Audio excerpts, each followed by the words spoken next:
అబ్బబ్బబ్బబ్బా! గోంగూర చట్నీ ఉంటదండి. అన్నంలోకి, అప్పాల్లోకి, ఇంకా దోసలోకి అయితే అసలు అల్టిమేట్. ఖచ్చితమైన కొలతలతో చేస్తాం. చూడండింకా.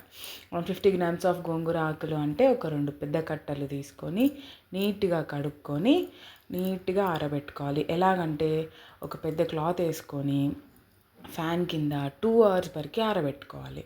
అలా తడి తడిగా చెమ్మగా ఉండకూడదు. నేను చూపిస్తా చూడండి. అలా పొడిగా ఉండాలి.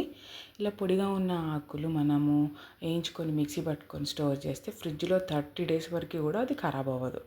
ఇప్పుడు కొంచెం ఆయిల్ వేసి ఆకులన్నీ వేయించుకోవాలి. కొంచెం లో ఫ్లేమ్‌లో, ఎక్కువ ఫ్లేమ్‌లో వేయించితే మాడిపోయే ఛాన్సెస్ ఉంటాయి.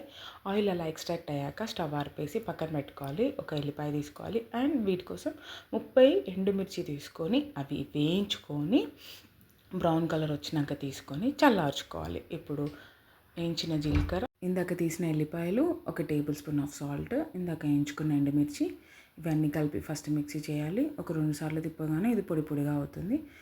ఇది మిక్సీ అయిపోయిన తర్వాత చల్లార్చుకున్న గోంగూర పేస్ట్ ఉంది కదా, అది వేసుకొని మిక్సీ పట్టాలి. ఒక 2 సార్లు తిప్పగానే ఇది కూడా ఇలా మంచిగా అవుతుంది. ఇప్పుడు ప్యాన్లో ఆయిల్ వేసుకొని ఆవాలు, జీలకర్ర, ఎండుమిర్చి, శనగపప్పు, కరివేపాకు, ఎల్లిపాయలు ఇవన్నీ వేసుకొని పోపు వేసుకోవాలి. పోపు మంచి స్మెల్ వస్తూ ఉంటుంది. ఇప్పుడు దీన్ని కలుపుకోవాలి. ఇప్పుడు ఒక స్టార్ ఐటమ్ యాడ్ చేయాలి. అవి ఏంటంటే ఆనియన్స్ వేసుకుంటే ఇదేం ఖరాబ్ అవ్వదు. ఎందుకంటే ఆనియన్స్ ఫ్రై అయినవి కాదు. ఇది ఫ్రిడ్జ్లో పెట్టుకుంటే ఆల్మోస్ట్ మనం 30 డేస్ తినొచ్చు. అండ్ చూడండి సూపర్ టేస్ట్ ఉంది. అండ్ మన next video is fry piece biryani. Like, share and subscribe. జై హింద్.